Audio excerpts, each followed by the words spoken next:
여러분 안녕하십니까? 다한다 종합사회호 강수입니다. 오늘은 중학교 3학년 2단원 헌법과 국가기관에 대해서 공부하겠습니다.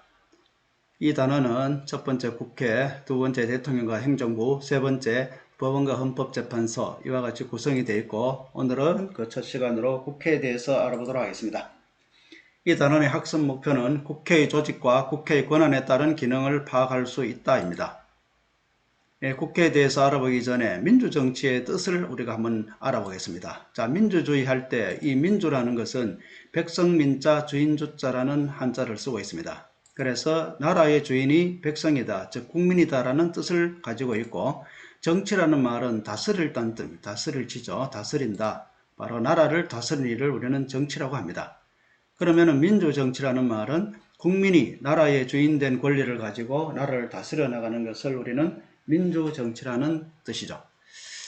자, 민주정치에는 두 가지로 나누어 또 살펴볼 수 있습니다.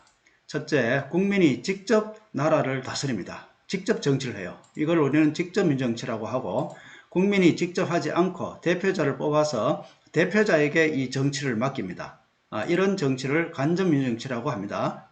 그리고 또 이 대표자들이 모여 있는 곳이 바로 의회죠. 의회고 우리나라 헌법에는 국회라고 합니다.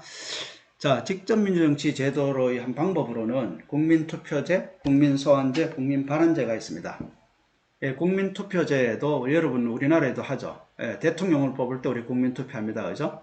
그래서 국민투표제는 국민이 직접 결정하는 걸 말하죠. 투표로. 그 다음에 국민소환제라는 게 있습니다. 국민소환제는 고위 공무원에 대해서 국민이 직접 소환할 수 있다. 즉, 해임 같은 걸 할 수 있다는 뜻입니다. 그 다음 국민발언제는 국민이 법률안을 직접 제안할 수 있다는 것이 국민발언제입니다. 그래서 모두 국민이 직접 하는 거죠. 그래서 국민투표제, 국민소환제, 국민발언제는 직접민주정치 제도에 속하는 제도입니다. 그리고 간접민주정치는 다른 말로 대의제라고 합니다. 국민의 뜻을 대신해서 정치를 한다. 대의제. 그리고 또 의회에서 정치가 이루어지죠. 그래서 의회제라고 합니다. 그래서 대부분의 국가는 오늘날 직접민주정치 제도보다는 간접민주정치를 채택하고 있습니다. 오늘날 인구가 너무 많고 사회가 복잡해서 해야 될 일이 너무 많죠. 그래서 그때마다 매일 국민이 모든 걸 직접 정치를 하면은 상당히 복잡하겠죠. 또 비용도 많이 듭니다. 그래서 대표자에게 정치를 맡기는 간접민주주의를 대부분 채택하고 있습니다. 그러나 더 중요한 일은 또 국민이 직접 결정해야 되겠죠. 그래서 국민이 또 직접 결정하는 직접민주정치 제도도 오늘날 좀 가미하고 있어요. 특히 우리나라 같은 경우도 대통령 뽑을 때 헌법을 바꿀 때 이때 국민투표 하죠. 그래서 오늘날 대부분의 국가는 엄격하게 말하면은 민주정치 제도를 원칙으로 하고 직접민주정치 제도를 좀 가미하는 이런 호남 민주정치 제도를 채택하고 있다. 이렇게 여러분들이 이해해 두시면 좋겠습니다. 자, 그러면은 국회에 대해서 알아보겠습니다. 국회는 국민의 대표자가 모여 있는 곳이죠. 그래서 국회에 대해서 첫째 성격, 구성, 권한 이런 순으로 알아보겠습니다. 자, 국회의원은 국민의 대표기관입니다. 그죠? 국민에 의해서 선출이 됐죠. 그래서 국민의 대표기관으로서의 성격을 갖고 있고 또 국회에서 주로 하는 일은 입법기관입니다. 법을 만드는 이런 기관이라는 뜻입니다. 그래서 입법기관으로서의 지위와 성격을 가지고 있고 또 국민을 대신해서 정부가 하는 일을 견제하고 감시하는 기관이기도 합니다. 그래서 견제 감시 기관으로서의 또 성격을 가지고 있습니다. 자, 다음은 국회의원의 구성에 대해서 알아보겠습니다. 자, 국회의원은 두 부류로 나누어집니다. 지역구 국회의원이 있고 비례대표제 국회의원이 있습니다. 지역구 국회의원은 각 지역 선거구에 직접 출마하여 당선된 국회의원을 우리는 지역구 국회의원이라고 합니다. 다음 비례대표제 국회의원은 선거에서 전국 정당 득표율에 따라 자동 선출된 국회의원을 비례대표제 국회의원이라고 합니다. 자, 우리 국회의원 선거할 때 선거하러 가면은 투표용지를 2장 줍니다. 한 장은 지역구 국회의원 투표용지입니다. 즉 사람 이름이 그 지역에 출마한 사람 이름이 적혀 있습니다. 그리고 또 한 장은 비례대표제 국회의원을 뽑기 위한 투표용지입니다. 그래서 거기에는 정당 이름이 쭉 적혀 있습니다. 그래서 우리는 두 군데 투표를 하는데 그 사람 이름이 적혀 있는 곳에 투표를 합니다. 그러면은 그 지역에서 가장 많은 득표를 얻은 사람이 그 지역의 국회의원이 되겠죠. 이 국회의원은 지역구 국회의원이라고 합니다. 반면에 우리가 정당에 투표를 한 그 투표 용지를 전국에 다 모아요. 전국에 다 모아서 전국적으로 어떤 특정한 정당의 그 득표율이 나오겠죠. 그래서 그 득표율에 따라서 그 정당에서 국회의원을 자동 선출됩니다. 그래서 이와 같이 국회의원은 두 가지 방법으로 우리가 뽑는다는 거 알아둬야 되겠습니다. 그래서 지역구 국회의원으로는 우리는 253명을 뽑습니다. 그래서 우리나라는 한 지역 한 선거구를 합니다. 한 선거구에 한 명씩 국회의원을 뽑죠. 이걸 우리는 소선거구제로 합니다. 그래서 우리는 한 선거구에 한 명씩 국회의원을 뽑는 소선거구제를 채택하고 있기 때문에 우리나라는 전국적으로 253개의 선거구가 있겠죠. 그래서 각각 한 명씩 선출해서 253명을 뽑고 나머지 47명, 우리나라의 국회의원 정원은 300명입니다. 나머지 47명은 이제 전국 정당 득표율에 따라서 그 득표율에 비례해서 47명을 각 정당별로 배당을 합니다. 그러면은 50%를 얻었다. 그러면은 47명 중에 50%에 해당하는 국회의원은 그 정당에서 자동 선출을 합니다. 그래서 이렇게 47명을 뽑습니다. 그래서 우리나라 국회의원은 지역구 국회의원과 비례대표제 국회의원으로 나누어서 뽑아서 정원은 300명이라는 겁니다. 자, 임기는 4년입니다. 4년이고 또 국회의원들이 자기들끼리 선거를 해서 의장 1명, 부의장 2명을 뽑습니다. 자, 국회의원은 이렇게 구성을 하고요. 그리고 또 국회에는 본회의가 있겠죠. 모든 국회 본회의는 국회의 최종적 의사결정기구입니다. 그리고 본회의는 정계와 임시회로 나눠집니다. 그리고 일반 안건은 과반수 출석에 과반수 찬성으로 일반적으로 의결이 이루어집니다. 자, 국회에는 상임위원회라는 게 있습니다. 국회의 효율적인 국회 운영을 위해서 우리가 설치를 합니다. 그래서 행정 각 부처의 대응에 안건을 미리 심사하는 위원회입니다. 그래서 현재는 교육위원회 등 17개 상임위원회를 국회 내에 두고 있습니다. 그리고 또 특별위원회라는 게 있습니다.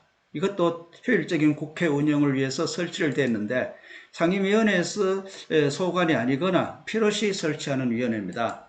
그래서 현 윤리특별위원회 등 3개의 특별위원회가 있습니다. 참고로 알아둘 수 있도록 부탁드리겠습니다. 다음은 국회 하는 일, 즉 권한에 대해서 알아보겠습니다. 먼저 국회는 입법에 관한 권한을 갖고 있습니다. 입법에 관한 권한에 속하는 것으로는 법률 제정 개정권입니다. 즉, 이 법률을 만들 수 있는, 의결할 수 있는 법률 제정 개정권을 갖고 있고, 그 다음에 헌법 개정안에 대한 제안권을 갖고 있습니다. 우리나라는 헌법을 개정할 때는 국민투표로 국민이 직접 결정합니다. 그래서 이 헌법 개정이 필요시, 이 헌법 개정이 필요하다는 이 제안권을 국회가 갖고 있습니다. 그 다음 외국과 조약 체결 동의권입니다. 외국과 조약 체결하는 권한은 대통령이 하죠. 여기에 대한 동의권을 갖고 있습니다. 그래서 입법에 관한 권한 이 3가지 있고, 그 다음 재정에 관한 권한입니다. 돈에 관한 권한입니다. 예산안 심의 의결권을 갖고 있습니다. 그리고 국정에 관한 권한입니다. 국정, 행정부의 정치에 관한 간섭할 권한이죠. 첫째, 국정조사 감사권, 그리고 탄핵소추 의결권을 갖고 있습니다. 탄핵소추 의결권입니다.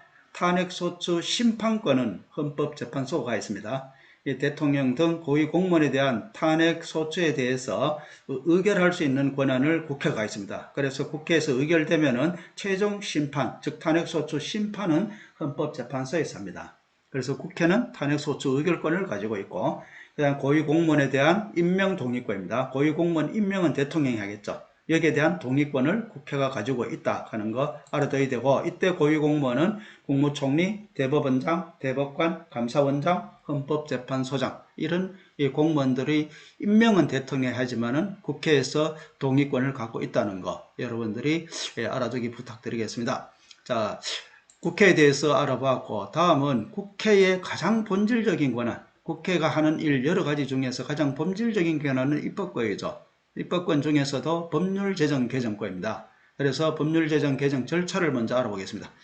자, 어떤 법률이 필요하다. 제안을 해야 되겠죠. 즉 발의를 해야 됩니다. 그러면은 법률을 집행하는 정부가 발의할 수 있습니다. 이런 법률이 필요하다. 발의할 수 있죠. 그리고 또 국회의원, 입법권을 가진 국회의원들이 또 이런 법이 필요할 것 같다. 이렇게 발의를 합니다. 그리고 국민은 발의할 수 없습니다. 아까 직접민주정치 제도의 한 방법으로 국민발안제라는 것이 있었죠. 그래서 우리나라는 발의할 수 없습니다. 그래서 우리나라는 국민발안제는 채택하지 않고 있습니다. 그래서 법률 제정 절차의 발의는 정부와 국회의원이 하고 국민이 발의할 수 없다는 거 알아둘 수 있도록 하고, 발의가 되면은 국회의장을 거쳐서 심의가 이루어지겠죠. 심의는 그렇죠. 먼저 상임위원회에서 심의를 합니다. 그래서 상임위원회에서 그 법률과 관련된 상임위원회에서 심의를 해서 이제 본회의로 넘어가서 의결을 하겠죠. 자, 의결하는 그 요건은 제적 의원 과반수 출석위원 과반수 찬성을 하면 의결되는 겁니다. 그래서 이걸 줄여서 제과출 출과차라고 하면 됩니다. 제적 의원 과반수 출석위원 과반 찬성, 이렇게 되면은 통과되겠죠. 의결되어서 통과되면은 이제 공포가 이루어져야 되겠죠. 국민에게 알려야 됩니다. 그죠? 그래서 법률을 만드는 권한은 국회가 있지만은 법률을 집행하는 것은 대통령, 즉 정부죠. 그래서 공포는 대통령이 직접 법률에 따라서 일을 하는 대통령이 공포를 합니다. 그래서 대통령 공포를 하면은 이제 효력이 발생해서 이 법률안이 실행이 되는 건데, 바로 효력이 발생하면 안 되죠. 국민이 좀 알아야 되겠죠. 그래서 한 20일 뒤에 효력이 발생한다는 겁니다. 자, 그런데 이 국회에서 만들어진 법률안을 대통령이 무조건 공포를 하고 시행해야 되느냐? 그건 아닙니다. 대통령은 이 법률안은 집행하기에는 좀 문제가 있다. 그래서 거부권을 행사할 수 있어요. 그러면은 대통령이 거부권을 행사하면은 이 법률안은 다시 국회로 돌아갑니다. 그러면은 이 법률안을 재심의하겠죠. 그리고 또 재의결하겠죠.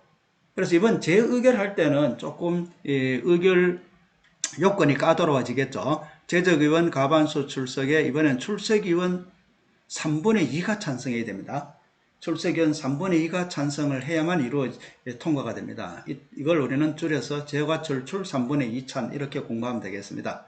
그래서 제과출출 3분의 2찬이 이루어져가 다시 통과됐어요. 그러면 다시 또 대통령에 보내집니다. 공포해야 되겠죠. 그럼 대통령은 이 재의결돼서 돌아온 이 안건에 대해서는 또 거부권 행사할 수 있느냐? 없습니다. 재의결된 안건은 거부권 행사를 할 수 없고 무조건 공포를 하고 실행을 해야 됩니다. 만약에 대통령이 계속 공포하지 않으면은 이거는 헌법에 의해서 국회의장이 공포를 하여 자동 실시가 됩니다. 자, 법률의 제정 개정 절차를 공부를 했습니다. 다시 이제 국회를 대해서 정리를 해보겠습니다. 자, 여러분, 국회 민주정치는 두 가지 방법이 있다 했죠. 국민이 직접 정치하는 직접민주정치, 그리고 대신 대표자를 뽑아서 하는 간접민주정치가 있다. 오늘날 대부분의 국가는 그렇죠. 나라가 영토가 넓고 인구가 많아 국민이 직접 국가 일을 결정하기에는 매우 어렵기 때문에 간접민주정치를 채택하고 있습니다.